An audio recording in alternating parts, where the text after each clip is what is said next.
2, 3.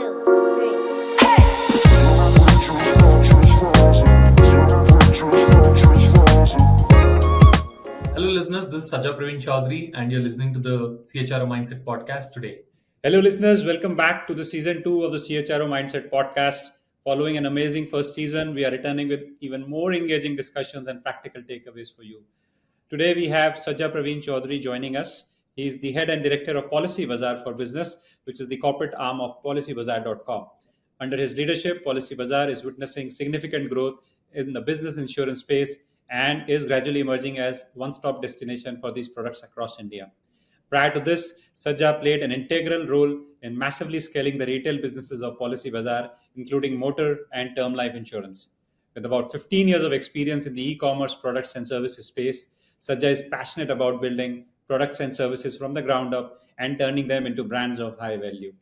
Sajja is a postgraduate in marketing from IMT Ghaziabad and a BTech in electronics and communication from Nagarjuna University. Sajja, we are thrilled to have you joining us today on the CHRO Mindset podcast. Thank you. Thank you, Pulkit. Okay, so we have a very interesting topic for the discussion today, and it's going to be the evolution of employee benefits in the digital age. So let me elaborate further on what today's podcast is all about and what all we are going to discuss. So we are going to be talking about the evolution of employee benefits in the digital age. Employee benefits have evolved far beyond standard health plans and pensions. Today's workforce expects flexibility, personalization, and well-being focused perks. In this episode, we'll explore how modern employees views benefits differently, the role of technology and data in shaping customized offerings, and how HR leaders can balance flexibility with scalability. We'll also discuss common mistakes companies make when revamping their benefit strategy and how digital tools are improving access to perks. Plus, we'll tackle rapid fire questions, right? What is the most underrated benefit today, and many other questions. So tune in as we break down the biggest shifts in employee benefits and what they mean for the future of work. Okay, so let's start off with our first question, right? Looking back, how have employee benefits changed the most in the last decade? See, I think there was a time when employee benefits was specifically only looked at from perspective of one, the insurance benefits, or there were certain pension benefits that were looked at, in terms of which the employees could look forward to as a safety, I would say, rather than. And I think that's where all of this has started from. And if you would look at probably a decade back, then it was primarily about either those, say the pension or some of the benefits such as PF and gratuity, whether you and these were some of the questions which even some of the organizations used to get from employees at some point of time, about a decade back or 1.5 decades back, or a decade and a half back, I would say. And slowly transitioned to primarily, health insurance, which was looked at as one of the major ones, because that became a kind of a requirement over a period of time that every organization should kind of have, at least for the employees. It kind of became a norm to an extent, kind of, right? So that's where everyone was kind of looking at when they were speaking about employee benefits. And then kind of, it moved on to say that what are the other product lines that could be included, which is basically either, in terms of a group personal accident, which can be there for employees especially, or a life insurance kind of thing, which can be there for employees. And those are few things that have happened. But what has also happened apart from this is there's a quite a bit of change that has happened.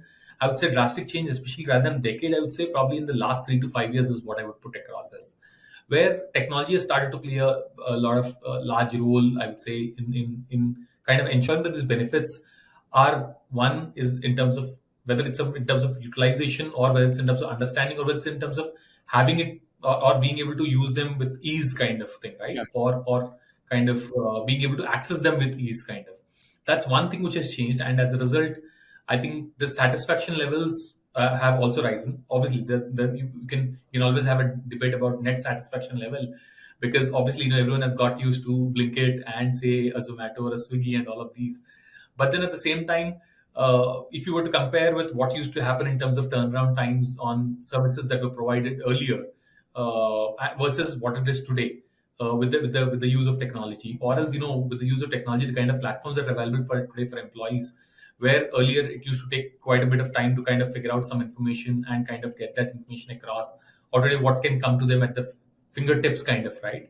Or at the same time, when you speak about even for the employer or the policy administrator also, in kind of always trying to require or required to kind of figure out everything which is in an offline format in Excels, and then kind of trying to make sense of what is happening, versus how soon can they kind of make decisions or change decisions basis the data and whatever is available, right? So it's an entire change in the entire spectrum, I would say, across, whether it's for the employee that you're referring to, or whether it's for the employer or the administrator that you're looking at. Things have changed with technology and other things coming into picture in the last 3 to 5 years, I would say. The other thing that has happened from an employee perspective is there's a lot of wellness related elements which are outside of insurance, which have started to become part of insurance very clearly, which were not there prior so much. When I say so much, they were very very far in few organizations which used to look at other benefits in terms of wellness, and also slowly, probably, when they started to look at everything, used to be kind of individually being looked at, kind of. If there's a doctor who used to come to your office once a week and sit in your office, that's one of the benefits, but then it's not very well integrated to the regular program, and it's not available all the time, kind of thing, right? But COVID has taught us a lot in terms of being able to work online, being able to kind of trust online consultations and a lot of other stuff. That in the last 3 years, I think, have changed in such a way that having an integrated platform where wellness has moved beyond just insurance towards much larger spectrum, where I would say, anything with respect to doctor consultations, gym packages, OPD, and a lot more stuff, which is just beyond insurance, kind of. So from an employee perspective, these are things that have changed from product perspective, and technology has made it life easier for both employees and employers, or the policy administrators on the other side. And that's the kind of major change that I would say has happened over the last 3 to 5 years. Now, let's look at the generational aspect of it, right? So, in your opinion, how do modern employees view benefits differently compared to the previous generations? See, I think in the previous generation, there, I was just telling you a while back about, when you were to kind of go back to a decade and say, it was more of looked at kind of as a safety net, whether that safety net was available or not, kind of, or it was more of how to put it. It was something which people used to ask and also look up to. Okay, I hope this is there, and there was a lot more value that was attributed to it, I would say, at that point of time. This might be also to do with slightly the kind of I was there the other day at one of the conference, and I remember I think one of the speakers showcasing the place where employees were earlier in terms of basic what is their expectation from a job. So there was one thing which was called as a basic safety net, or whatever which would be followed by rest of the luxury related stuff, right? When I don't mean when I say luxury, I don't mean exact luxury, but there's something which is very basic need followed by the rest of the stuff. And I think what they said in that is basically the basic need part somehow is no longer today being seen as the young generation who's of employees who are coming into the workforce. So they say that this is something which they really don't, or probably don't care about. And when I say don't care about, it's not the same thing for 100% of employees, but I think the proportion of employees have changed. Earlier, let's assume if there are 100% of employees earlier who might have been there in say 2000s or 2010, who were coming for work, probably you would find say 90 or 95% of employees who would really think twice about before saying, wanting to leave a job because of any silly reason or whatever it might be, right? Or even about thinking about it. Versus say a 5 to 10% would always say, I don't care about this job, I don't care about this, right? Versus I think today that proportion has changed drastically. Probably, you can debate it out. Someone might say 40-60, or someone might say it's 60-40 or 70-30. But then clearly that 5 to 10% has definitely moved beyond 30%. But I think people don't think that job as the basic safety or whatever. That's the same philosophy, I think, which is applicable on anything that you link to a job or a employment kind of a stuff. It is not very different from that. And I take a reading from that, it's basically people who should see this as one of the safety net that is available, kind of, to today saying it is. It became part of it saying this would for sure be there. So they don't really come kind of say whether this is there, not there. The point is what is there, what is not there. Hmm. It is like there is, and it has to be there. It's just about what else is there beyond the basic stuff is what the discussion has moved on. So I think for the young generation, that's where the change has been, I would say. Okay, wonderful. And I totally hear you and totally agree with you, and that's what I've heard when I've gotten into a few conversations on these lines. So let's not talk about technology, right? I remember at the very start, right, when we spoke of the employee benefits, how have they changed in the last decade? You had a lot to say about technology. Let's now double down on technology and data analytics, right? So, in your experience, what role these does technology and data analytics play in shaping more customized benefits? Because not two customers are the same, but or not two, no two segments are the same. But how do you guys look at it from a technology and data analytics perspective?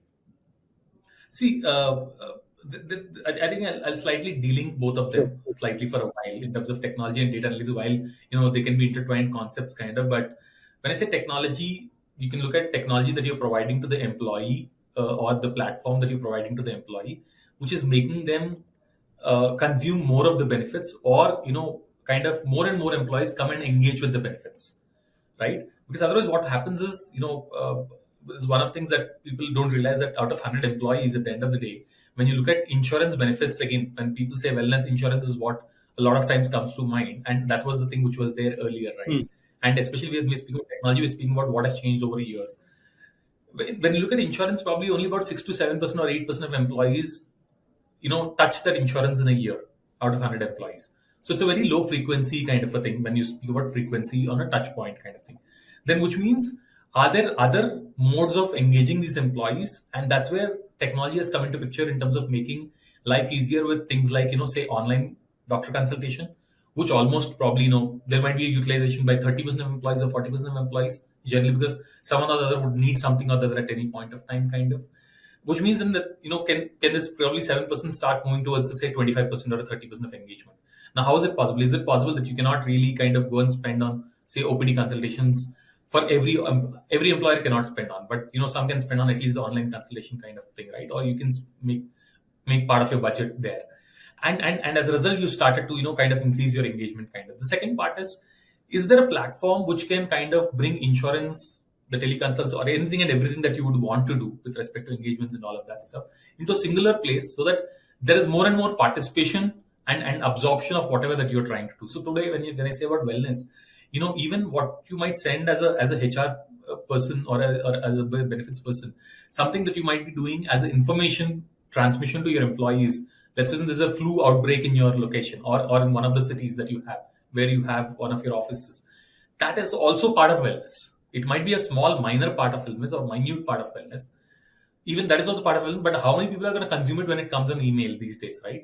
Versus, is there a way that you can make it as part of their platform, where everything is in one place, which we do today with a lot of employers, kind of thing, in terms of wellness app and other stuff, where you're able to send out those nuggets there, or nudges there itself, and because everything is on a singular platform, technology has made it easier for them to kind of be able to engage more with employees, I would say, and that has a positive outcome at the end of the day.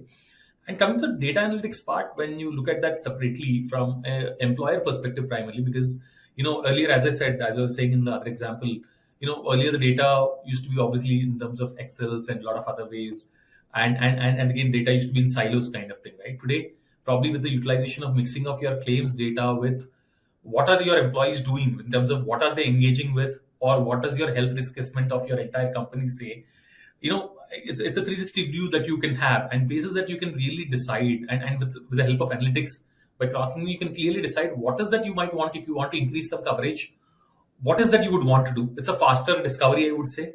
And again, in today's world, I'm sure none of the organizations also have so much of bandwidth which they say, okay, you take this year long to analyze and come back, Yeah. right? So you'll have to take good decisions basis on that. So that's where analytics comes in picture. You're able to take faster decisions, smarter decisions, rather than just saying, because someone else came and told me that you should take this, I'd start to take it. Or someone else comes and tells me, your competitor XYZ has done this, and okay, it's good to know that XYZ has done, but why did they do that? Is my population also looking similar to that or not? And then you're able to take the decisions quickly, kind of. That's where analytics has started to play a part very clearly. Okay. Or in case if you see that there's some expenditure which is happening, or some outgo which is happening on which where there's no utilization, then you might want to control it as well. That's where all of this starts to work out. Okay, great. I think some awesome use cases there. Thanks for sharing that. Now let's talk about larger workforces, right? In your opinion, how can HR leaders balance flexibility when it comes to benefits with scalability for large workforces? Would be quite tricky, right? See, Yeah.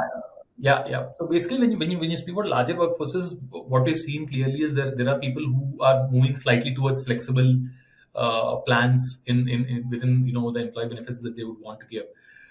Having said that, the word that you use, which is scalability, is very important in that context because see, you can always try and do something for today. You want to introduce something new today, and one of the examples that at times people take is where they look at employees and divide them into two segments and say there's a younger population, there is a middle segment population, and probably the younger segment of population might want say parental plans, or they might want more of gym benefits, versus say the middle segment of age groups might require more of maternity benefits and say parental benefits along with it also. So you might want to, and some of segments might say, okay, I would want say unlimited coverage in terms of no cappings without any kind of capping, because some organization might want to have certain cappings in place, right? Now it's always good to give more and more benefits very clearly if you want to be the person or a company of the choice when it comes to that, and there are clearly some MNCs who do that today.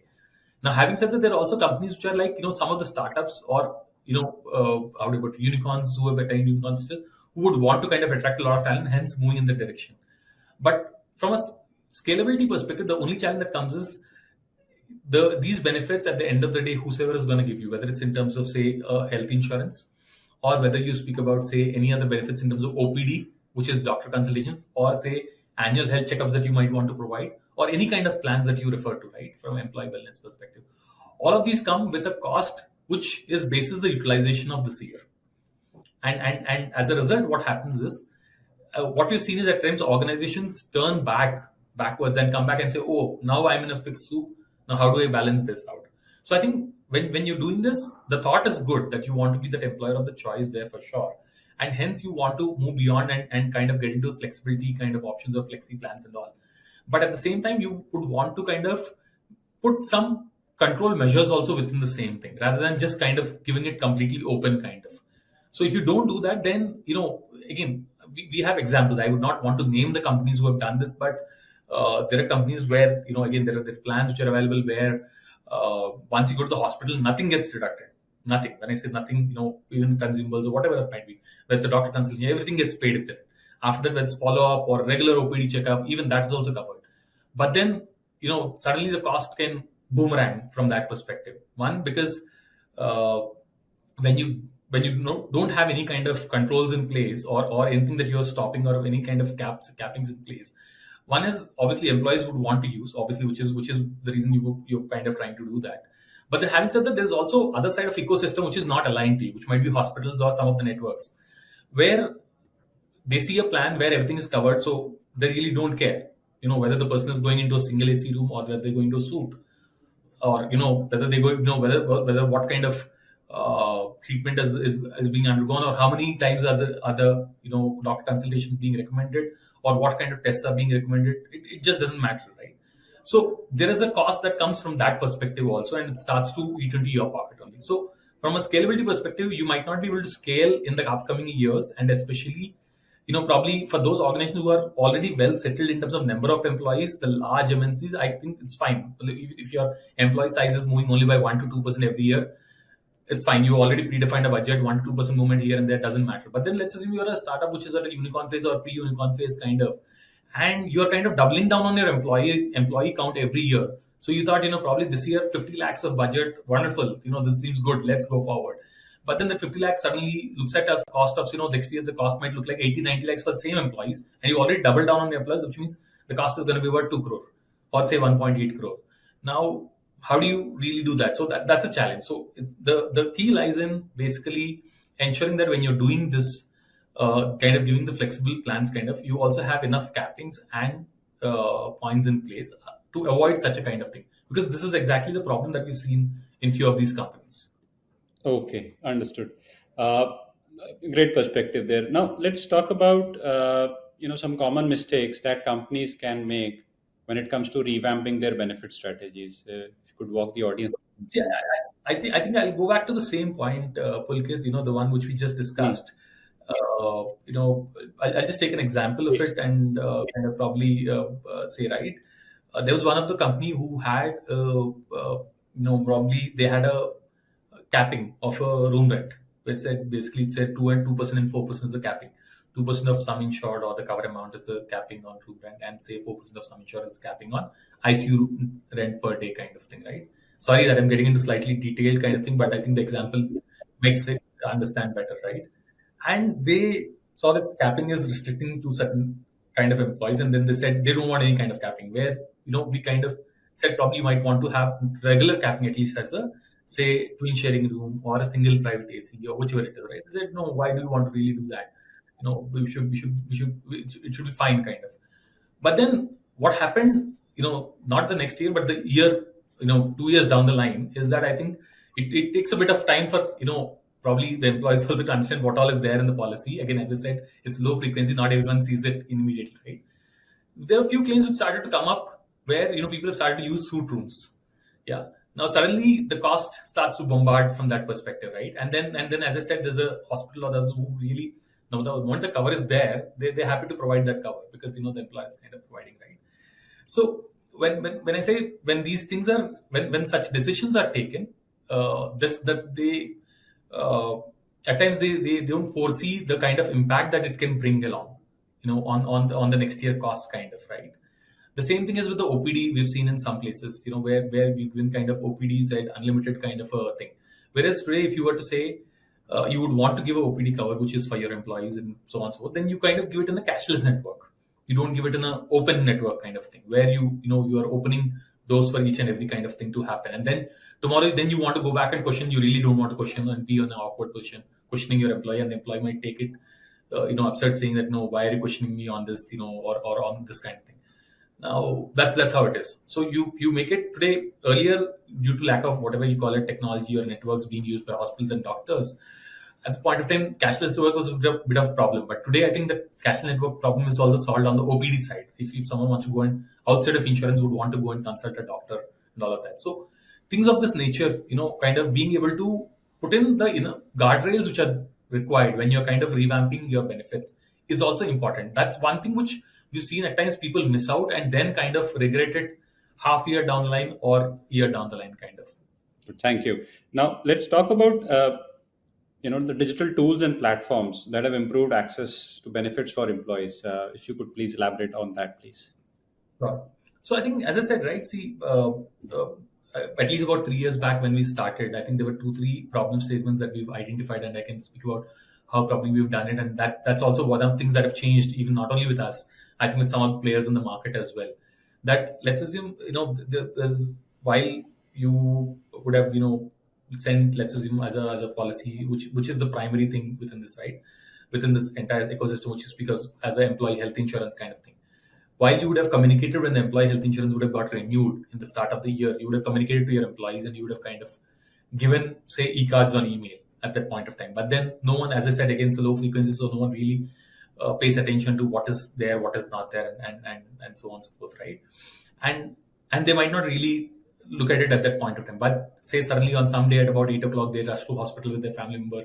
Now they can't really search for the email, and they start to call up the HR and say, "Where's my e-card? Can you help with my e-card?" And then the HR calls up the TPA and say tries, or they go into the TPA portal, try to download and then send it across and all of that stuff, right? This is one of the problems that's there. The second thing that we've seen is that at times some employee would not get some revert on claim, or they would have not submitted some document. Someone was trying to reach out to them. They really did not take the call at the time, or that they've not seen that email or message kind of, and they walk up to HR and say, what, I've applied for reimbursement, which should have come by now, but I don't know where it is. Then the HR trying to find out the claims MIs or ask for the latest claims MIs, watch out, or then call out someone. That it's a very, very offline kind of thing, right? It's both for whether it's for the in both these cases, the employee and employer, both their times are involved, and both the time is involved, and both of them are spending significant effort in kind of solving the problem. What we said is, can we have a singular platform which is interconnected in a nature? The employee has, say, an app where the employee can do everything themselves at the fingertips. Generally, where you have the entire details of your coverage. You need not even come and ask anyone all what is my coverage, whether this is covered, not covered, and all. Yeah, except for one odd case where there are new kind of treatments which are written by doctor, and then that you might not find in the list, and that's where you might want to come in. But otherwise, regular queries need not be asked, kind of thing, right? Or you want an e-card, you can just click on the download button, see it. Or the same example that I said to you, you might just you can just open the app, and you'll see the status, what is missing, what is required, when is it expected. Or in case even if you have to file a claim, you can just take a picture and file from there. And similarly, let's assume even, let's assume if someone was to be, admitted in hospital, if the employee was admitted in hospital from office, and then his colleagues or her colleague would not have the e-card. And let's say if they reach out to the HR, the HR need not get into some other platform. The HR can just log into the regular platform and just click off a button, have that immediately available and given. Or for those who are not really very tech savvy with, say, a app kind of a thing, because we also have today organizations where there are a lot of semi-skilled workers who are also working with some of the organizations. We also partner with them. In those cases, we have a WhatsApp bot, because everyone is now used to WhatsApp, right? All that they have is a number where they just send a hi, and they get option of 5 menu items. You click one, then you get your e-card. You click two, then you're able to do certain things. And everything is there and then itself. Network hospitals, or which hospital can you go to, which hospital can you not go to. All of that being at fingertips, right? So things of this nature is what I would say. And the other part is what we made, as I said earlier, is we made it a part of a singular ecosystem. Whether you call it about benefits from insurance, or only, but it's not about only health insurance, about any other insurance benefits that you might have, whether it's group personal accident or group term life, everything being in the same app, claims being in the same app, any kind of wellness activities that your HR would want to engage being in part of the same platform. And hence, as a result, you being able to increase engagement levels of employees, right? As being part of the singular ecosystem kind of. Otherwise, what happens is, while people have been doing earlier, they've been doing everything in silos kind of. And when you do it in silos, as you understand, right, the engagement rates as a summation would not be same. And when you try to do it on a single platform kind of thing, then everything starts to have a combined impact. And at the end of the day, whatever you do, you might want to, one of the key metric that HR people see is definitely engaging with employees. And then as a part of their engagement, the employee being able to take away a thought process that, yes, there is more to benefits that I'm getting versus just something else. So I think these are some of things that we've been able to do from a technology and tools perspective to kind of change how things are over a period of time. Wonderful. Thanks for sharing that perspective. I think my next question is also about things that you have discussed to a certain degree, but would still want to take a detailed stab from you. So, in your opinion, what are the key drivers behind the shift from standardized to personalized benefits? See, as I said, right, two things I think which are driving it. I would say one is the low frequency that I spoke about. As a HR person, you would want to engage and showcase benefits at the same time, also give actual benefits to employees, where you are able to touch more and more employees, kind of thing. Yeah, so that's one part. So having a standardized program probably has about, say, as I said, probably 6 to 8% of people touching that program, and hence as a result saying that, okay, this is something which I'm getting from an organization, which is otherwise for which I would have to spend on it. Now, how do you kind of move that, say, 8% to, say, a 50%, or say 60% kind of thing? That's a thought. That's one thought process which where clearly things have evolved over a period of time, and that's one of the key reasons why, and people have moved towards, say, having a flexible kind of plans and stuff, having a standardized plans. The second part is clearly the to be, how do I put it, to be kind of an employer of choice, in terms of like the way, one of the examples that I've taken, right? One is some of the MNCs who have this kind of a plan or a benefits which they're providing, and hence there's some more people who would want to catch up in that segment clearly, and they would want to kind of benchmark against the similar kind of a thing. Or the second thing is the some of the companies in the startup arena who would want to kind of say we give the best of the benefits, and hence we would want to kind of have the best of the talent, and people should look at this as one of the key components that they get as part of what they would otherwise not kind of get. And this second segment that I said is primarily around the younger segment and younger population, I would say. Yeah. So these are two things which have kind of changed the thought, or I would say, at least in some of the areas, or with at least some of the companies, in terms of going towards, say, more of personalization of employee benefits rather than having a standardized plan. Okay, awesome. Let's now switch gears. Let's now get into our rapid fire section, right? So I'm going to ask you a few questions. If you would want to elaborate and go beyond, few words, that's also fine. Okay, so let's get started. What's the most underrated employee benefit today? See, I think most underrated employee benefit from employees' perspective. When you say, I'm assuming you're asking from employees' thought process perspective. I think it's GTO. Absolutely. It's group term life, I Okay. think. Okay. That's one. The reason I say it is because I think that's not a benefit that you really take. That's a benefit that your family gets in case you're not there, and hence people don't really, I think, give so much of value to it. But I think what we've seen in some of the cases is clearly that people have thought that they will buy a retail plan, they did not buy, and sometimes this is the thing or a benefit that came to the rescue of family when it is most needed. Hmm. Okay. Health insurance or stock options, which is more valuable in today's job market? So see, I think both. It's a question where I think we're trying to compare Yeah. two things which are very way apart. I would Yeah. say. I think both have their own objectives very clearly. I don't think we can ever compare health Okay. insurance and stock Okay. options. But stock options is a place where you're giving are those which are given to someone where you see long term potential and you see someone taking ownership and driving your company to next level. That's where you see stock options coming into picture, because stock options is not for every now and then kind of. Versus health insurance is something which, as I said, right earlier, used to be seen as a something whether I'm getting it or not. Versus today, people assume that this is for sure there, and they're looking at what else can we get beyond this. And both of them have they're way apart. I don't think comparison is.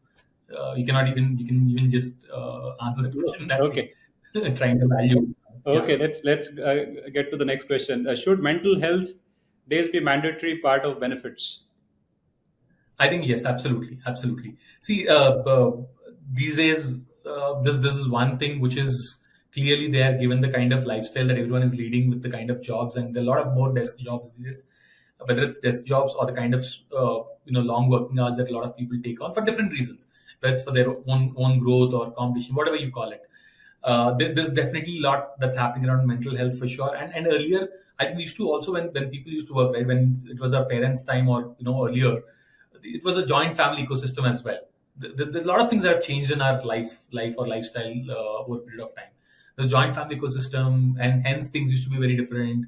Now you moved into a nuclear family kind of a structure, and then there are longer working hours, there's stress around, and there's a lot more things. And this is one thing which people really do not want to think about or speak about. I think when you start doing these mental health days and all of that stuff become part of the thing, I think there are a lot more things that people start to see, and I think they will start to open up and kind of start to utilize some of the benefits that companies are providing. Or even if not, they start to, I think, look at what can be done about such problems so that you're able to stop it in time, rather than kind of aggravating it. Hmm. Understood. Okay. What's the biggest misconception about employee benefits? Uh, when I speak about employee benefits, from again, I'm assuming Yeah. you're Yeah. asking Yeah. from a HR Absolutely. perspective. Yeah, HR perspective. I think one thing that we've seen at times is, I think from a HR community perspective or the HR folks perspective, that employees uh, know the benefit and they feel the benefit.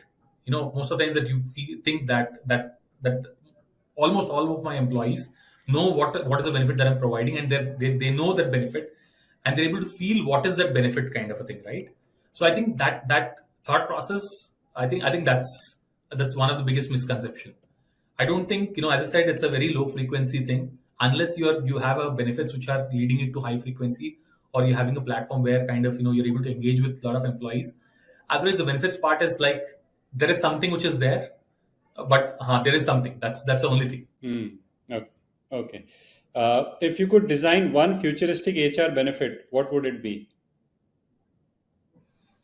I'm thinking this towards employees that you're asking. Yes. When you say Yes. HR, but towards Yes. employees, any benefit. I think we're rightly transitioning from employee benefits where you speak about insurance to, as I said, other related parts of insurance, and we think, can we do beyond that? Anything that we can do beyond it? Hmm. I think today one thing that lacks is helping hands on demand. The way I would put it. And I said, what do I mean by helping hands on demand? Again, this slightly also correlates to the earlier point that I said. Earlier, we used to be in joint families versus nuclear families, and hence today, when you need something in a day, you are the one who has to kind of take a leave, or kind of spend half a day and kind of then uh, sorry, and then kind of probably take a time out to do that stuff, right, or to take care of that. Now versus, is there a way that the employer can kind of provide some benefit which can take care of these things, and at the end of the day, whom is it benefiting? It's also benefiting the employer, right, indirectly, kind of. So helping hands can be in various terms, which might be, let's assume you need a legal opinion to be taken on some matter which is there, which means you'll have to go and sit with a lawyer and do that. Can that happen? Can there be legal consultations that can be available, which we do as part of the thing today? Or let's assume, tomorrow, one of the things that we have, again, I'm trying to compare it with what we have or what we're trying to build, right? Let's assume you're based in, say, Mumbai, okay, and let's assume your parents were traveling down to Coimbatore for, to visit a temple or surroundings, kind of, right? And all of a sudden they get hospitalized. Now, who's going to take care of them till the time you travel there and you're there? Because, again, today, whatever you might say, there are certain places and certain region. We have so many regions within the country that the linguistic differences and hence the people who try to take advantage of that as well. So who's going to ensure that they're going to the right hospital? No one is kind of taking advantage of that fact, or vice versa. Let's assume someone from down south moving towards north and so on and so forth, right? So who's gonna kind of handle that? So can there be someone who's gonna kind of be available? Again, if you're a software company who's only there in Bombay and Pune, then it's difficult. Let's say if you're a FMCG company, you always have your distributors, or someone can take care of it, right? As an extension of helping hand. So we're saying, is there a helping hand service which is there, which can take care of this kind of, right? This is the kind of things that we. This one benefit, I guess, can go a long way, because what you're saying is you're extending your employees' hands to take care of their regular stuff, which in much more efficient way, and making your employee feel more secure about it. Hmm. Okay. Uh, are customized benefits just a trend, or they here to stay? See, I think earlier in the example that I've taken, right, at times when you look at customized benefits and the plans, uh, the only impact that we see with these customized benefits, whatever is coming out, is clearly is there's a cost impact. Hmm. Rest is all good. Let's assume Pulkit, wants, instead of giving cover A, B, C, Pulkit says you give me A, B, and D, and the employer is ready to give. Wonderful. Pulkit is happy, the employer is happy, everyone's Hmm. happy. But what happens when Pulkit gets D in place of C, which he was not using earlier? Now Pulkit starts to use D, Hmm. and then there's Sajja who still continues to get A, B, C, and he uses C. At the end of the day, it's about utilizing, right? Whatever you're using, someone has to pay for it. And so, as I said earlier, there are companies who are trying to go down that route, and then there's some companies who've taken a U-turn and have come back to say, no, I don't want to go down this route. Let me come back and do it. So it's still, I think, I would say, a phase where we are not so sure where is it going to lead. I think with time we'll see how will these cost versus benefit impacts turn out, and then I think we'll have to wait and see. Clearly, we can't at this point of time really say that no, it's safe for long term for sure. Okay. Okay. Fair point. If you could fix one major gap in employee benefits today, what would it be? I think it's about when you say fixing employee benefits, there are two sides of it. One is, you look at it from employee perspective always, but then there's also an employer perspective, right? Yeah. When you see from an employer perspective, as I said, one of the key things that comes up every year during discussion with the HR leaders or whoever it is, where's this cost going? And especially post COVID, when there's a lot of medical inflation and all of that. I think there's one which is, I don't think while the insurance space is regulated, very well regulated, there's the other side of it, which is the provider side, which is not so well regulated. When I say, whether it's about someone providing treatment or some of the hospitals, there's a wide range of difference in the way the costings are and the pricings are, and that's one of the bone of contention which is there. And then they see the insurer might take, let's assume you paid 100 rupees, next year your claims turn out to be 125 rupees. The insurer would have taken the 25 rupees of hit this year, but then next year 125 rupees becomes the base, and you have to pay, say, 127, 130 rupees or 140 rupees as an employer. Hmm. So that's one part. I think there's definitely a lot of efficiency that can come in there. It's probably lopsided, and there's someone else benefiting in totality. I think that's one part which could be looked at. Again, this is slightly outside of entire, I would say, the HR zone or say the other zone. But then at the end of the day, it impacts you as a budget, right? So because your insurance budget increases, you end up justifying to the rest of the management folks as to why this is. If you're the head of comp and benefits, I think you find it very tough to explain and kind of take those approvals in terms of doing it. But if this side of it is kind of slightly taken care of by probably some regulation or something, I think things would become much better for everyone. Okay. Okay. Fine. This brings me to the last question of this Super insightful discussion, Sajja. Is it fair to tie employee benefits to performance metrics? Yeah, Yeah.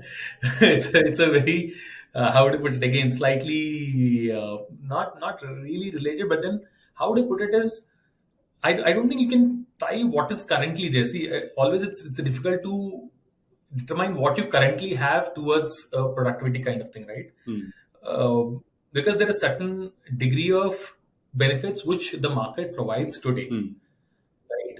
And hence you linking it to performance has got nothing to do with it. You can do an exercise for the sake of theoretical exercise, saying, okay, is these benefits are these benefits linking to performance or whatever it is, kind of thing. But as I said, I think the point has changed over a period of time. People no longer are looking at that basic safety net or saying, whether this is there, not there, and basis that. So there's got nothing to do with. The only thing is, are you introducing something else on over and top of about it, basis the data that you've seen, in terms of, let's say, as I said, extending hands as a service, which I just told about a while back, right? Becoming extended hands of an employee. If you're able to provide such kind of a service, then are you seeing reduced absenteeism? you know that correlation you can start to see, probably. But I think that would require also a lot of data in terms of why is an employee absent, why, and detailing it out, which no one does today, right? And it's also seen as a bit of privacy issue also. But then clearly, when you're launching new benefits, if you're able to tie it down to something, saying, indirect, when you say performance, you might not be able to tie it directly to performance, but then there are other things which might start to impact performance, right? Especially if you have a large workforce which is into, say, ops job or a sales job kind of a thing, where you're able to see how much time are they spending in office, or how much what are the numbers that they're doing, versus how many days are they in office, versus how many days are they absent. And then looking at these benefits where you're giving, let's assume you have a teleconsultation which you're giving, for which the employee need not step out of office, because someone at his house needs a small consultation kind of thing, or some legal opinion was required, or somewhere you'll have to visit the parents kind of.